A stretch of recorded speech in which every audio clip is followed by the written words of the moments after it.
Happy Hump Day BookTube. Welcome to the History Shelf. I am your host as ever, Peg.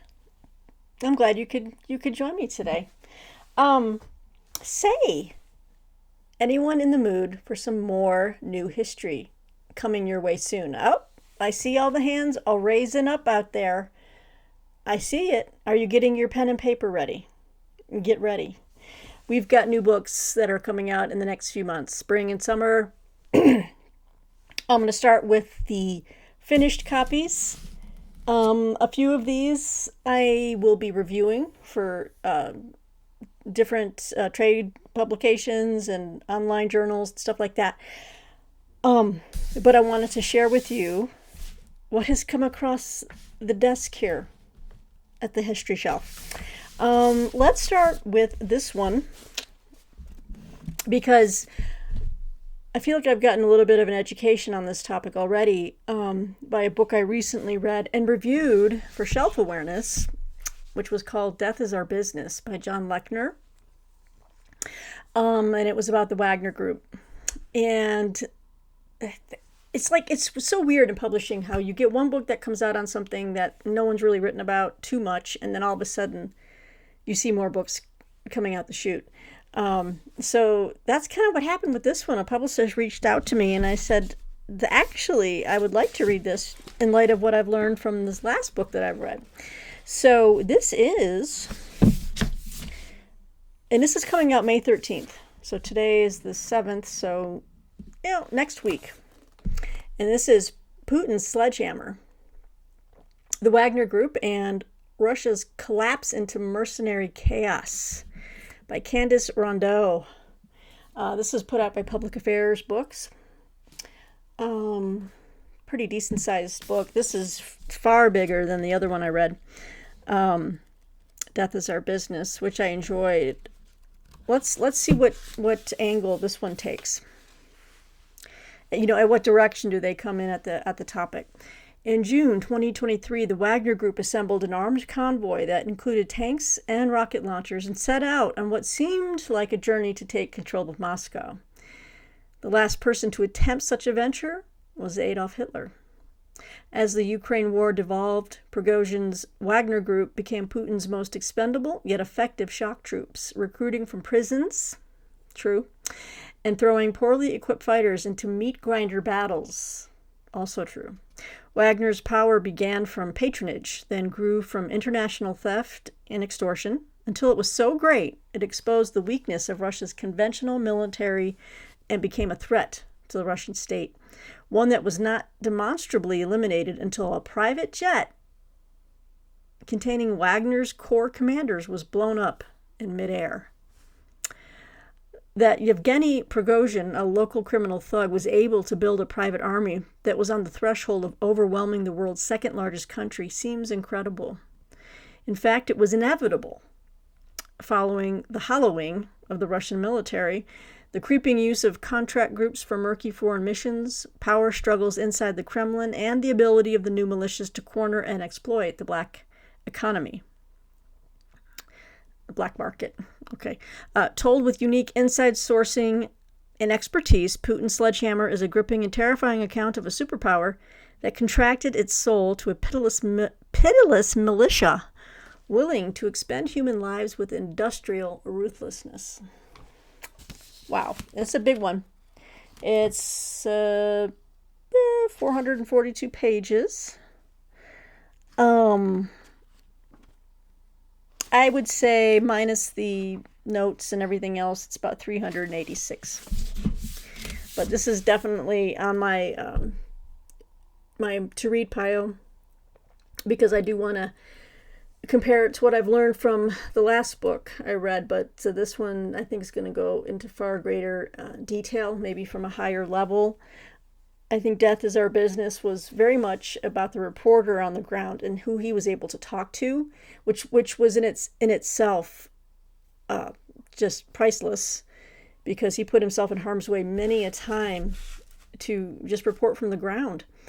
So I think this one might be just more of a historical, like a historian's work, kind of tracking down the information and kind of pulling it together into a cohesive account and less of like reportage, reportage, if you will. But Putin's Sledgehammer. I'm excited to read this by Candice Rondeau. So thank you, Public Affairs, for that review copy. I also got a finished copy of this book, similarly talking about the Ukrainian war. This is by the Second Spring, 7 Lives and 1 Year of the War in Ukraine by Danielle Levitt. This is from Farrar, Straus and Giroux publishers.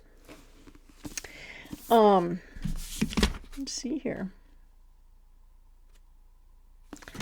I'm going to read this one's a little bit shorter in the inside jacket. In February 2022, after years of saving, Vitaly opened a coffee shop in a Kiev suburb. 3 weeks later, a convoy of Russian tanks plowed through town and a bomb leveled his apartment building and cafe. Across the country, in Starobilsk, 18-year-old Anna dropped out of the police academy to pursue a tumultuous relationship with a soldier she met online. That sounds dicey, even in the best of circumstances. Nearby, in Chasiv Yar, a family coped with the aftermath of a brutal train station bombing. On the other side of the world, Polina abandoned her career in the California fashion industry and returned home to Ukraine to organize relief efforts. Since 2022, the Russo-Ukrainian war has shaken the global order and affected countless individual lives.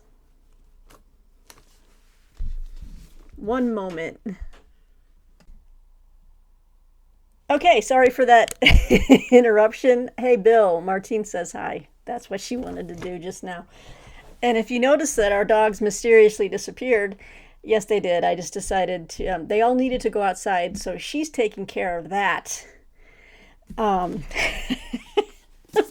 I just said, I'm tired of seeing dog meds all the time in the background. And I know you guys probably love it, but sometimes I'll be like, let's just, look, I got to get some cleaning done in this office. I've got a box I got to mail. That's what you see behind me. Okay. And these over there need to be in their magazine homes. And then, yeah, I'm struggling, people. I'm struggling. I'm just trying to keep up with everything. To the point where it kind of made me sick again. I felt very drained yesterday. I just felt really drained. But we're back. We're talking about the Second Spring. By the Second Spring, okay, so it kind of follows these few people and what they went through. Okay, so in this book, the historian Danielle Levitt draws on her deep connection with Ukraine and a unique trove of online diaries to go beyond familiar portraits of wartime heroism and victimhood and reveal the human experience of the conflict. As battle lines shift, her subjects' relationships, livelihoods, and loyalties are put to new and dramatic tests. Writing with intimacy and compassion, Levitt gives us a history of lives interrupted, rearranged, and sometimes shattered by war. So I've read a couple of books. Displaced was one of the last ones I read about.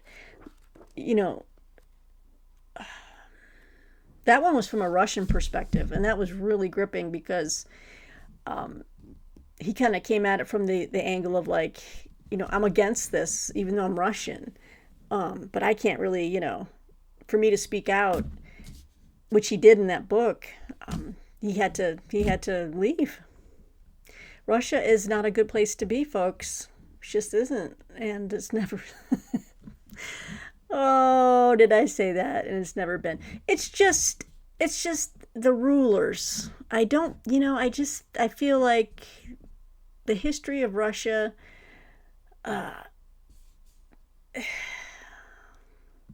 it could get me in trouble with a lot of people, but I actually feel like the monarchy was the best way for Russia to go. Even as bad as Nicholas II was as a czar, I mean, if his brother could have taken over, or, I just think, once the Bolshevik Revolution happened, everything just went to hell after that. And fast. And then then you just had anarchy for anarchy and communism and godlessness and all this kind of just, it ran amok. And now you've got rich oligarchs and autocrats running the country. And a guy who is basically, once you can take the man out of the KGB, you can't take the KGB out of the man, is what I'm saying. Anyway, but another gripping read here by the Second Spring, 7 Lives and 1 Year of the War in Ukraine by Danielle Levitt. That one is out now, I believe, or no, it will be May 20th. So it's coming out very soon, but that's what it's going to look like. All right, moving on. Now this book, I plan to do an author interview once I read the book. I haven't had a chance yet. It's another book by Farrar, Straus and Giroux, publishers. But it sounds so interesting. And I love this cover. This is Sister Sinner, The Miraculous Life and Mysterious Disappearance of Amy Semple McPherson by Claire Hoffman. Yes. Interestingly enough, I had another, I'm an editor at Historical Novels Review. We do about 10% nonfiction reviews, and the rest is historical fiction. But I assigned this in PDF form to a reviewer, so we do have a review running in our May 2025 issue that just came out. Exciting! But I'm gonna be reading it too, and talk to the publicist, and we'll get something scheduled with Claire Hoffman. And like I said, I'm trying to line up as many author interviews as I'm able to do, because it requires time. It requires the reading of it and some, research and just asking good questions. And so, but author interviews are coming, guaranteed. So let's learn a little bit about this book, shall we? Sister Sinner tells the story of the incredible rise of America's first mega preacher, Amy Semple McPherson, or McPherson. McPherson was a sophisticated marketer who used spectacle, storytelling, and the newest technology, including her own radio station, to bring Pentecostalism to the masses, pave the way for televangelists, and shape the future of American Christianity. Her Foursquare Church, with its Angelus Temple still standing in Echo Park, Los Angeles, can be called the first megachurch and continues its work today, with more than 8 million faithful around the world. Isn't that wild? Her life, however, became scandal-ridden and difficult, overshadowing and ultimately erasing her story and accomplishments. In 1926, McPherson was America's most well-known woman evangelist at the height of her fame. In May of that year, she mysteriously disappeared from the beach in Santa Monica, California, where she had been working on a sermon. She reappeared in the desert 5 weeks later, claiming to have been kidnapped. Her disappearance caused a national media frenzy that fed newspaper headlines coast to coast for weeks. The story of what happened after McPherson reappeared, I'm going to have to ask the author, is it McPherson or McPherson? Okay. So what happened after she reappeared? Sex scandals, religious persecution, legal shenanigans, the seemingly unshakable faith of thousands of followers, and the race to cover it all runs through the center of Sister Sinner, Claire Hoffman's thrilling new book, which embraces McPherson's complexity as a woman, a celebrity, and a religious figure. So this is on my to-be-read table. Oh gosh, I'm hoping by late June. I mean, I know. I'm telling you guys, I am booked. I always love saying that. Booked. Sister Sinner, The Miraculous Life of Amy Semple McPherson, and this comes out, it's already out. It came out April 22nd. So there you have that. So those are the finished copies. Let's move into books that are going to be coming out in the next few months. Oh wait, I do have a finished copy of this one, but I don't know if... Okay, no, we're doing this one next. I've been meaning to show you guys this one because, ooh, I know Martine would be interested in this as well. Oh, I just gave you. Hi again. Where is she? I think I gave her to you. Oh, so she's downstairs. Okay, Goldie, I got treats, honey. I was just gonna open the door.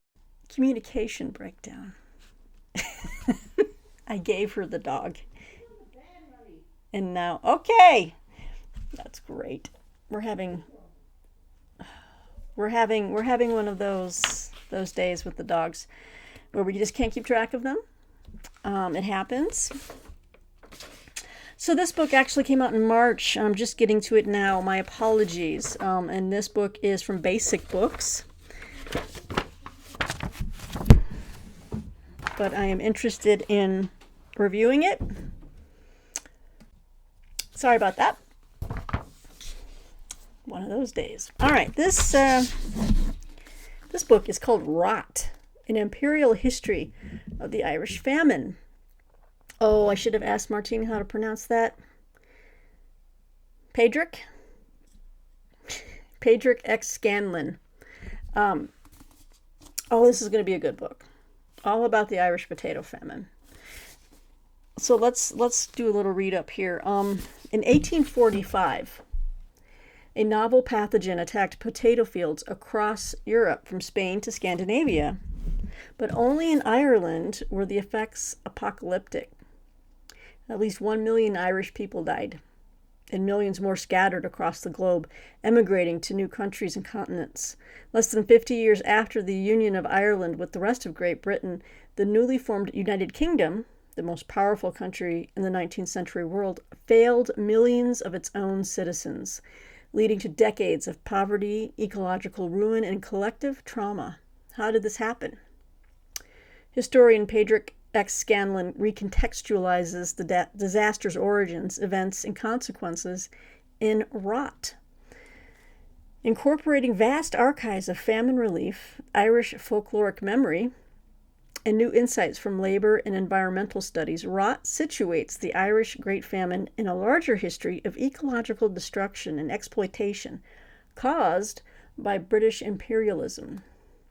The blight that decimated the potato plants was biological, but the famine itself was man-made, and I've heard that before. Caused by the British government's unwavering faith in the free markets. Scanlon explains how the structures of land ownership, labor, and rent collection in British society made Irish citizens vulnerable to poverty and starvation, fueled by long-held prejudices against the Irish, deeming them, quote-unquote, uncivilized and backward. Great Britain tried to alleviate the disaster, but did so by insisting upon participation in British capitalist life. The real tragedy of the famine wasn't that the British maliciously intended and propagated starvation, but that their efforts to address the, quote, Irish question, unquote, only exacerbated the problem. Oh, this sounds really, really interesting. Sorry, I did not mean to manhandle. I'm just happy. I feel like I should just start this damn video all over again. I'm 18 minutes in. It's just been one. Nope, we're gonna keep plowing ahead here, guys. Don't have the time to go backwards. I still have to upload this and then head out to the grocery store and find stuff for dinner. So fun times. Fun times. So yeah, it says here, uncovering the disaster's roots, Rot reshapes our understanding of the Great Famine and its tragic legacy. So I'm really looking forward to reading this. I'm sure I will have some conversation about this with Martine. And she might want to listen to this in audio form.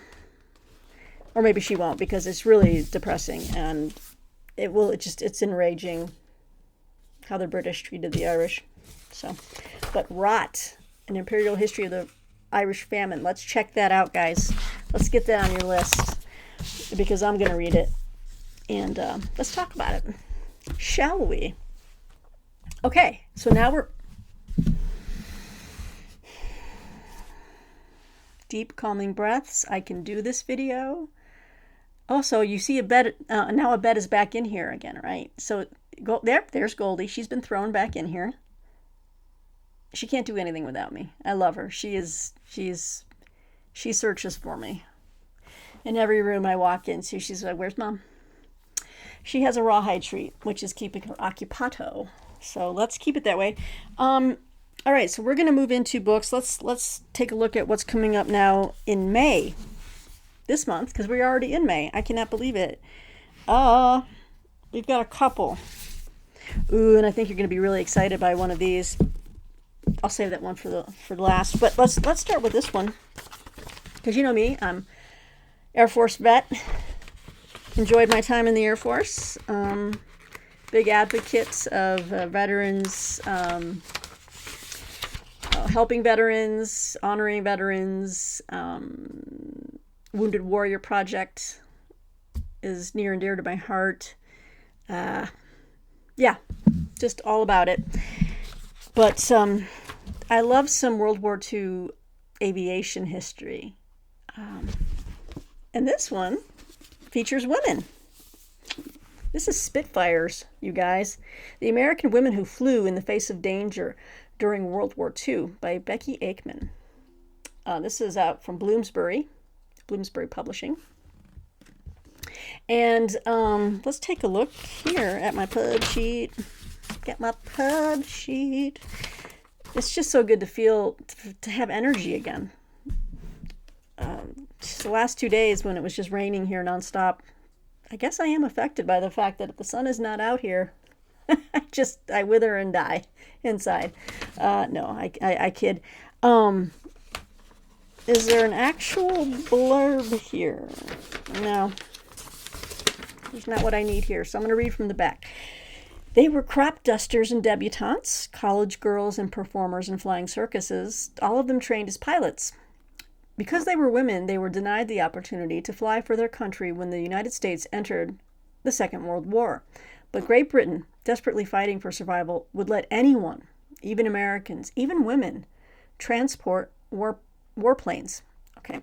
Thus, 25 daring young aviators bolted for England in 1942, becoming the first American women to command military aircraft. I freaking love it. I love it. Oh, that's awesome. In a faraway land, these Spitfires lived like women decades ahead of their time. Risking their lives in one of the deadliest jobs of the war, they ferried new, barely tested fighters and bombers to air bases and returned shot-up wrecks for repair, never knowing what might go wrong until they were high in the sky. Many ferry pilots died in crashes or made spectacular saves. It was exciting, often terrifying work. The pilots broke new ground off-duty as well, shocking their hosts with thoroughly modern behavior. With cinematic sweep, Becky Aikman follows the stories of 9 of the women who served, drawing on unpublished diaries, letters, and records, along with her own interviews to bring these forgotten heroines fully to life.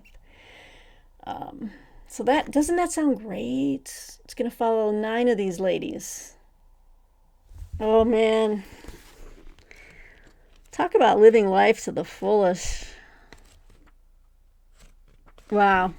What an inspiration. So I can't wait to tack into this one pretty quickly. This book comes out, I should say that. Or is it out right now? It says May 2025. I don't have an exact date, you guys. But just add it to your radar. Take a look. See what it says online. Amazon will have the date that it publishes, but Spitfires by Becky Aikman from Bloomsbury. That's a definite must-read in my book. Another definite must-read is this book. As soon as I saw that this was a thing, like this was actually coming out, I requested it. This comes out May 27th.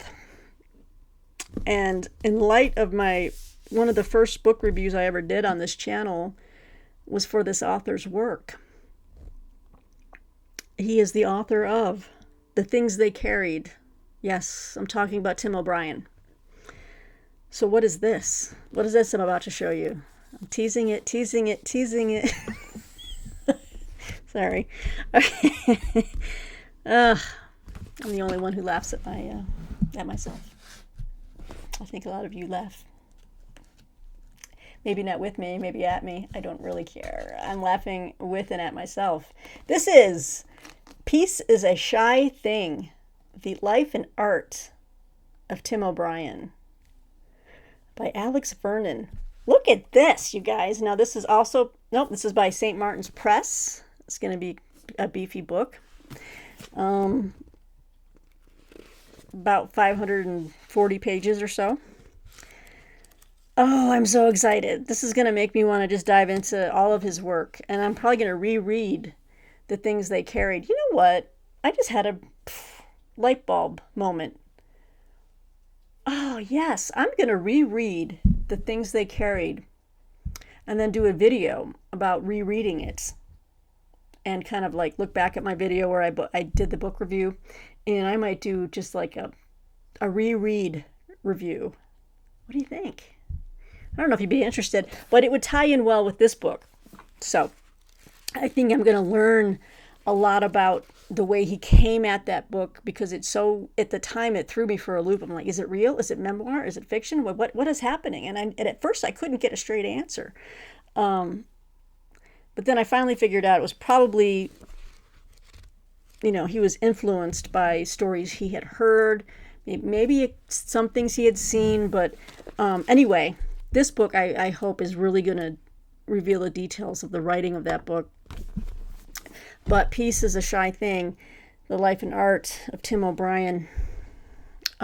Says here, the first literary biography of Tim O'Brien, the preeminent American writer of the Vietnam War and one of the best writers of his generation, with never-before-seen materials.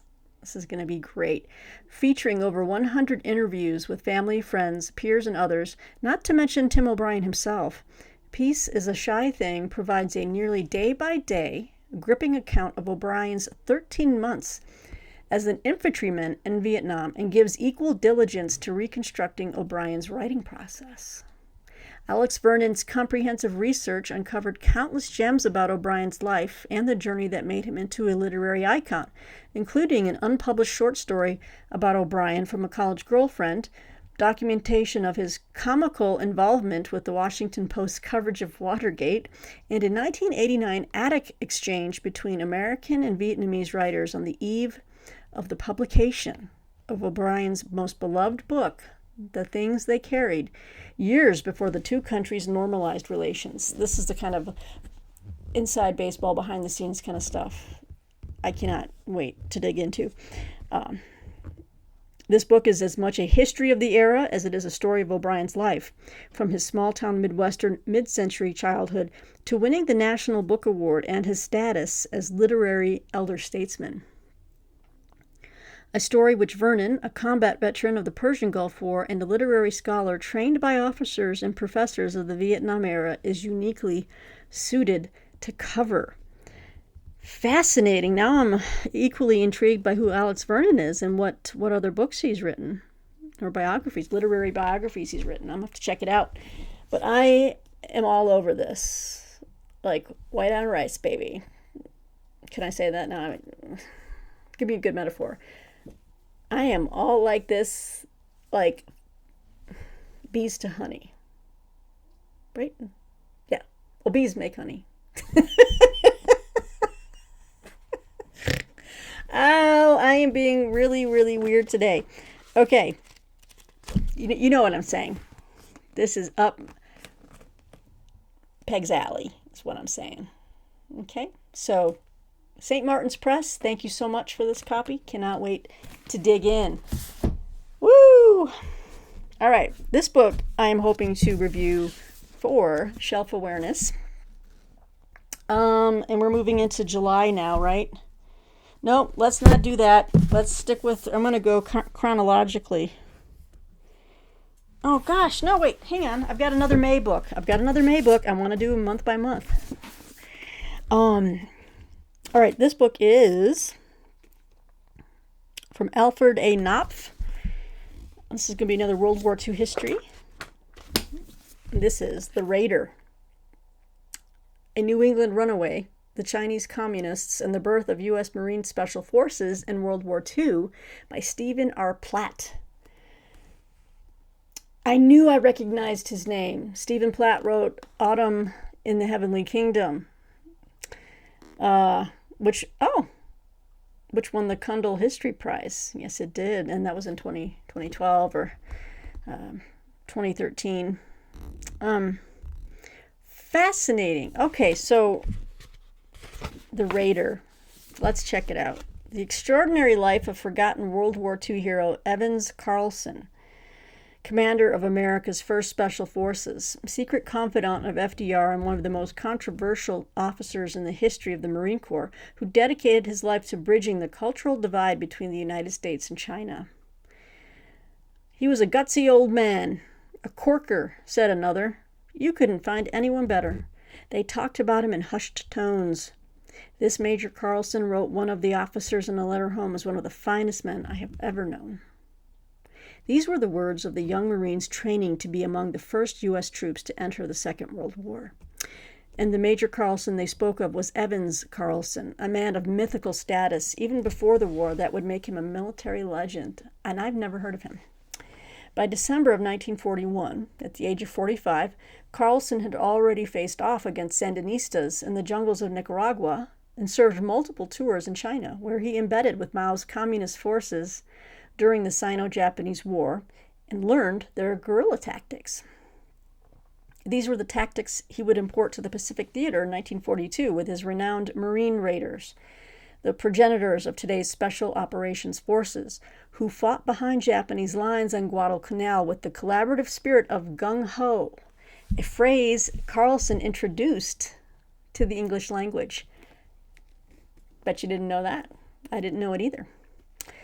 In The Raider, Kundal Prize-winning historian Stephen R. Platt gives us the first authoritative account of Carlson's larger-than-life exploits. The real story, based on years of research including newly discovered diaries and correspondence in English and Chinese, with deep insight into the conflicted idealism about the Chinese communists that would prove Carlson's undoing in the McCarthy era. Indeed.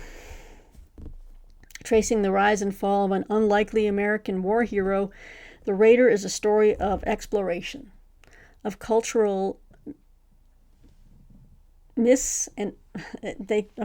of cultural understanding, but in front of understanding, it's in parentheses MIS, so misunderstanding, and of one man's awakening to the sheer breadth of the world. So, just for the fact that I've never heard of this man, I'm very intrigued by this story. So, when is this book? This book comes out next week, May 13th, The Raider by Stephen R. Platt. So, a fantastic historian, Autumn in the Heavenly Kingdom. He also wrote Imperial Twilight, which was his most recent book. So, I think this is a good bet for this to be a very absorbing read. So, I'm looking forward to that one as well. Okay, we've got a few more here.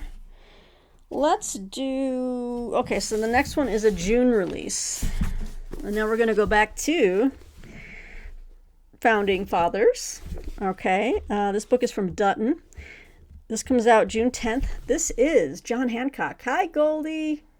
Please don't do anything on camera. It's been one of those days. John Hancock. First to Sign, First to Invest in America's Independence by Willard Stern Randall. That's a good form on that stretch, Goldie. All right. June 10th, you guys. Don't make me pause this video one more time. I'm going to lose my mind. Alrighty. All right. In time for the United States 250th anniversary, award-winning scholar Willard Stern Randall has written a compelling, intimate, and definitive biography of a leader whose pivotal role in the revolution has largely gone unacknowledged. All right, well, let's see here.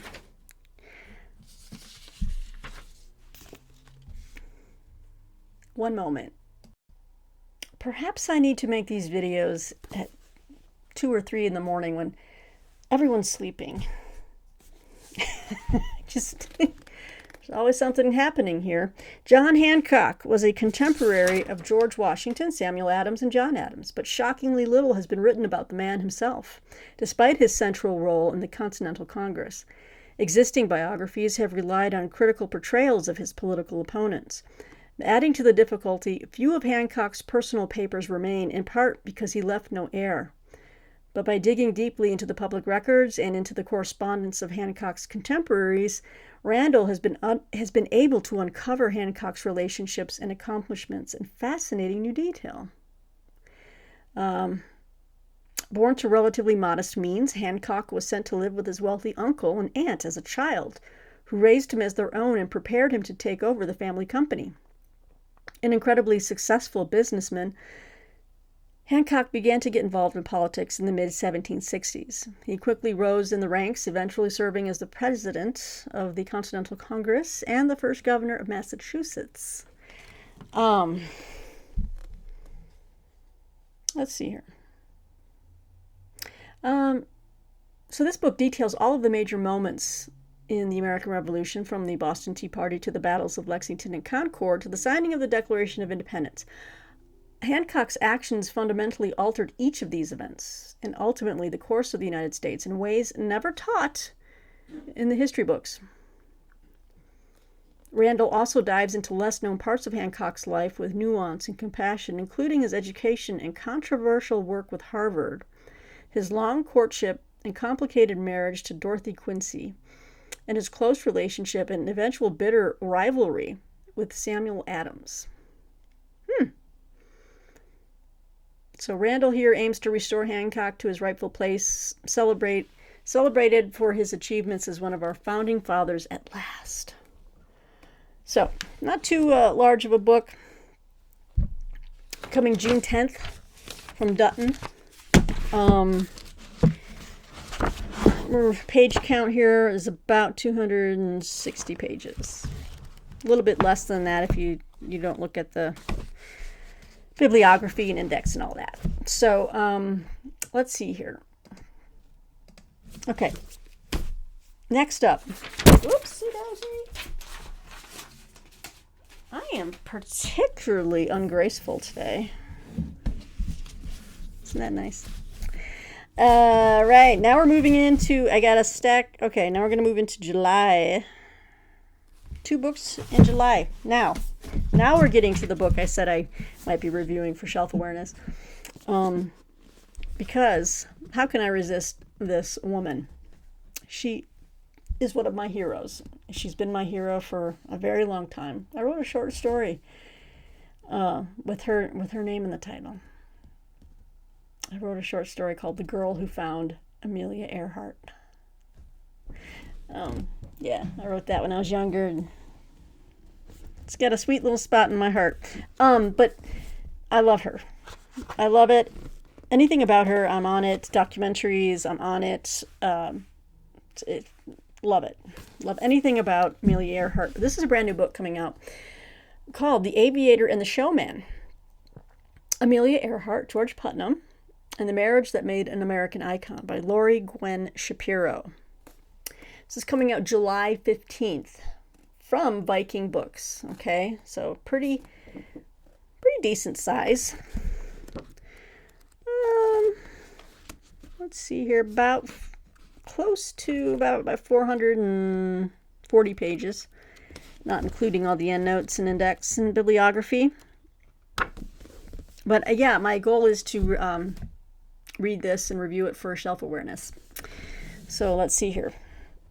In 1928, a young social worker and hobby pilot named Amelia Earhart arrived in the office of George Putnam, heir to the G.P. Putnam Sons throne and hitmaker, on the hunt for the right woman for a secret flying mission across the Atlantic. A partnership, professional and soon otherwise, was born. The Aviator and the Showman unveils the untold story of Earhart's decade-long marriage to Putnam, offering an intimate exploration of their relationship and the pivotal role it played in her enduring legacy. Despite her outwardly modest and humble image, Earhart was fiercely driven and impossibly brave. Yes, she was. A lifelong feminist and trailblazer in her personal and professional life. Putnam, the so-called P.T. Barnum of publishing, was a book-selling visionary, but often pushed his authors to extreme lengths in the name of publicity, and no one bore that weight more than Earhart. Their ahead-of-its-time partnership supported her grand ambitions, but also pressed her into more and more treacherous stunts to promote her books, influencing a certain recklessness up to and including her final flight. Now, I feel like this book is going to make me sad. Yeah, I mean, if the author is making it, no, it's going to make me sad if she kind of frames it as, he pushed her into it. Like he pressured her into that last flight. That'll make me sad because I don't want to believe it. If I'm just being honest, I'd like to know that was all her idea. Like she wanted to do it. And everything I've read up until this book jacket copy, everything I've read has always pointed to that she wanted to do this. This was the next big thing. She had to postpone it a couple times for different reasons, but I want to know that it was her idea and that she wanted to do it. But like I said, I'll be reviewing this, and so I'm going to take a really critical eye on this because I've done a lot of reading outside of this book around Amelia Earhart, so I know the sources, I know the different books that she's going to be referring to. So that's an interesting hook there, and I'll see how it pans out for me, and how it pans out in the book review. But anyway, let me continue. Earhart is a captivating figure to many, but the truth about her life is often overshadowed by myth and legend. Well, that's true of any massive, iconic American hero, legend, whatever.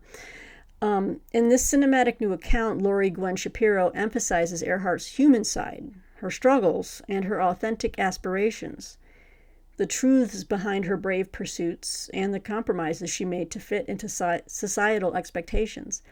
With a trove of new sources, including previously undiscovered audio interviews from those closest to Earhart, The Aviator and the Showman presents her as a multifaceted woman, complete with flaws, desires, and competitive drive. It is a gripping and passionate tale of adventure, colorful characters and hubris, and a complex and vivid portrait of a marriage that shaped the trajectory of an iconic life. Okay, so you get the gist of this. Yeah, I'm reviewing this one for shelf awareness. I really need to know how it's going to be, how her last flight is kind of portrayed. No doubt the man loved her and she loved him.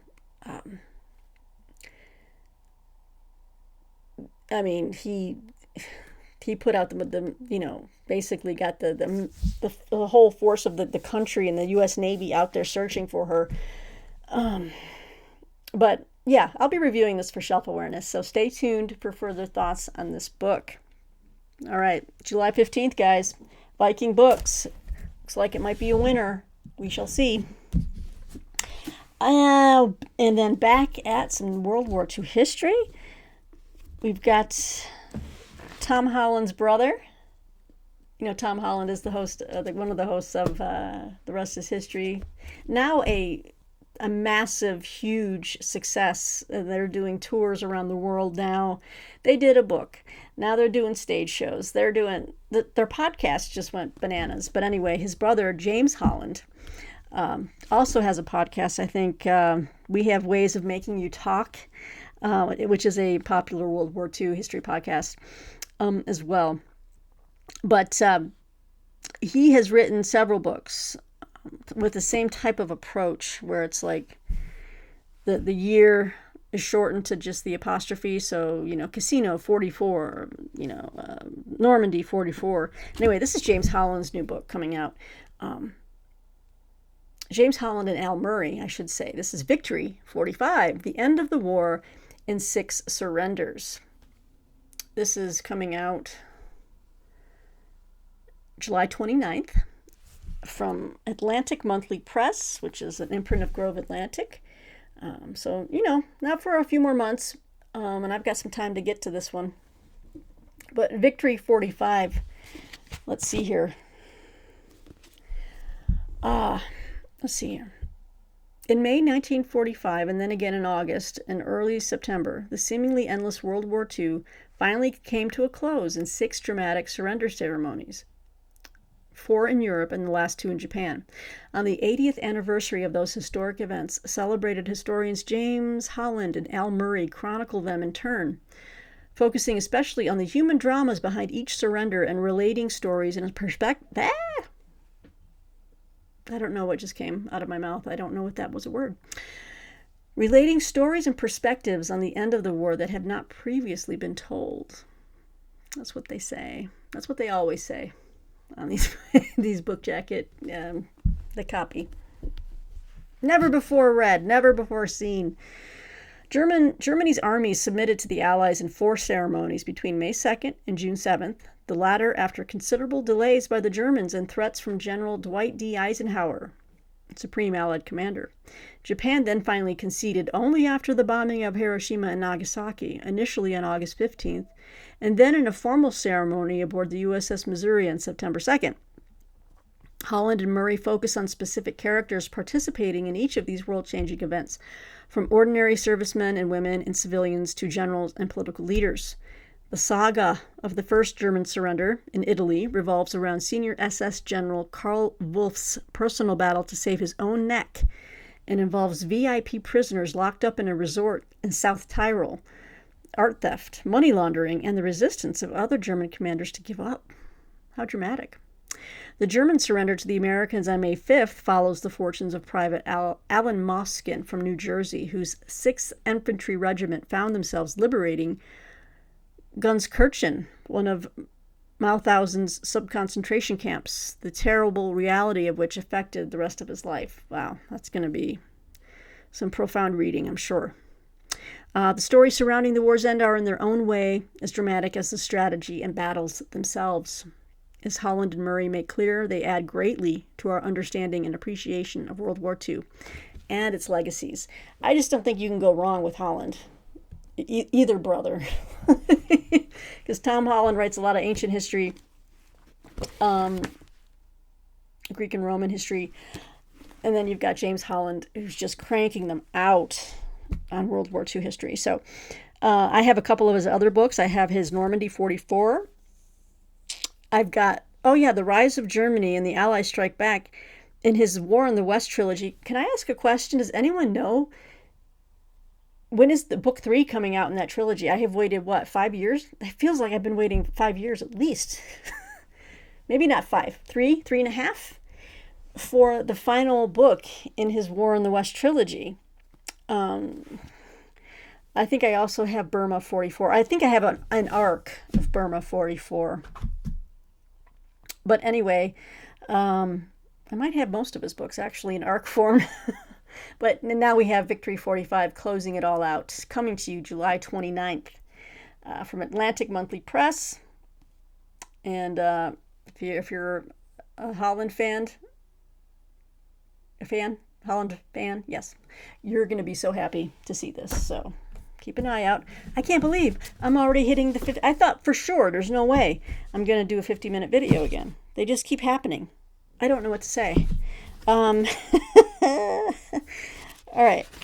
The next book is really, really quirky, and talk about a keyhole type of, I don't even think it's a keyhole history. It's the type of history that focuses on, not on people, but like on an inanimate thing. What am I talking about? Is what you're asking? What is Peg talking about now? What kind of nonsense is coming out of her mouth now? This is a book, a history about rope. I just snorted. I kid you not. This is interesting, though. I think they're going to make it interesting. This is a history of rope. Sorry. How a Bundle of Twisted Fibers Became the Backbone of Civilization by Tim Queenie. Now, a rope deserves a history too. Why not? Because you know what? ties everything together. But oh my goodness. I swear to you, I don't drink. I haven't touched a drop of alcohol in over 25 years. So that's not where that's coming from. I think it's very humorous. But look at this. Even the pub sheet, it is telling you right now how important rope is. 10 ways rope created the world we live in. 10 ways. Oh, this is cool. All right. I'm just going to read to you from some of these 10. Okay. 10 ways rope created the world we live in. I feel like I'm doing a David Letterman top 10 countdown. All right. Well, let's start with number 1, though. Let's do it backwards. Gathering the herd. See, with rope, it was possible to tether a cow so it didn't wander off, or to harness dogs and horses for carrying loads, and then oxen. Okay. Number 2, building pyramids and stitching boats. Number 3, settling the vast Pacific. Oh, I see. Because they would use they used rope to tie together their catamaran and outrigger boats. Okay, raising cathedrals, right? Trimming sails, keeping track. I have heard about that. Rope was used as a way of tracking, like it conveyed information by either the position of the knot or the knot that they tied. The quipu of the Incan Empire, they would use multiple short lengths of rope. And it was a way to maintain records. It's just fascinating. Messages beneath the Atlantic. Wow. See, now this book is taking me well past the 50-minute mark. Let me just read to you real quick. Tim Queeny is a sailor who knows more about rope and its importance to humankind than most. I'll say. He wrote a book on it. In Rope, Queeny takes readers on a ride through the history of rope and the way it weaves itself through the story of civilization. You see what they did there?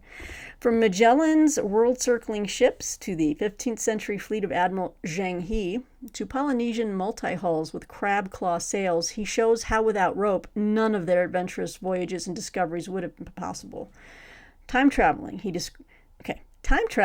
describes the building of the pyramids, the Roman Colosseum, the Hagia Sophia, Notre Dame, the Sultan Hassan Mosque, the Brooklyn Bridge, and countless other constructions that would not have been possible without rope. Not content to just look at rope's past, Queeny looks at its present and possible future and how the reinvention of rope with synthetic fibers will likely provide the strength for cables to support elevators into space. Making the story of rope real for readers, Queeny tells remarkable nautical stories of his own reliance on rope at sea. Rope is history, adventure, and the story of one of the world's most common tools that has made it possible for humans to advance throughout the centuries. How delightful. How different. Yeah, this book comes out August 12th from St. Martin's Press. So if that is, if that is up your alley, I'm letting you know now. And thank you for the chuckle. I'm not trying to take anything away from this work. I think it's going to be really fascinating. So, okay, final book, and this is a book I am reviewing. I am set to review this for the Washington Independent Review of Books. This comes out August 19th from Simon & Schuster, and this is Launching Liberty, The Epic Race to Build the Ships That Took America to War by Doug Most. With the shadow of war looming large over American life in 1940, Franklin Delano Roosevelt knew it wasn't a matter of if the United States would be pulled into battle, but when. He foresaw a new kind of war, one that would demand the United States be prepared in ways like never before. Launching Liberty tells the remarkable story of how FDR partnered with private businessmen to build vital cargo freighters longer than a football field, ships he affectionately dubbed ugly ducklings. To lead its emergency shipbuilding operation, the government turned to Henry Kaiser, who had delivered the Boulder Dam ahead of schedule and under budget, but had never built a ship in his life. Kaiser led the way in creating a network of shipyards from coast to coast and recruited tens of thousands of workers eager to help protect their country, build a life of greater equality, and carry America to victory. This is going to be great because I remember there was another book I read about a year or two ago, and I reviewed it. Trying to remember the name of it now, but it was about how FDR harnessed America's businessmen and how American businessmen moved America to a war economy, essentially. And Kaiser figured largely in that tale. And I was just really fascinated. This is the business side of things, how these men just knew how to work massive networks, working their contacts, working within and outside of the government to make things happen. And so I wanted to read more about it, but at the time there wasn't a lot. I couldn't find a biography on Kaiser, so I was like, you know what? When I saw this book, I'm like, this might actually have more than I, have been able to get my hands on lately on that topic. So I'm really excited to dig into this and to write a review. So my review will be due in early August on this one.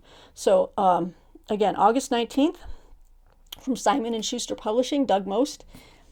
Your gal Peg will be reviewing it. So if you want to follow my written reviews, all you got to do is subscribe to all my social media links, which are in the description box. We've got Instagram, Facebook. I have a History Shelf presence on both of those platforms. I still have one on X, but I also have Blue Sky. I've got Threads. I've got them all. Everything is down in the description box. Just head over there, follow me. I think I have my Goodreads also linked there, but if not, I might add that as well. But anyway, if you want to follow my written reviews, I always, maybe not as on time as I should be, but I'm always posting my book reviews on social media, so you know where I have written them and you can seek them out for yourselves. Golly, you guys, I can't believe it's almost an hour. I'm blaming the dogs. I'm blaming all these interruptions. Thanks for sticking with me. If you're still here, I probably lost half of you, but that's all right. At some point, I will make a shorter video. I know many of you are crowing for longer ones. I'm like, there's no way in blazes I can do that. But until next time, I've got more history coming your way, everybody. So let me know in the comments below which books here look like they're going to wet your whistle. And until next time, be well and be kind. Bye-bye.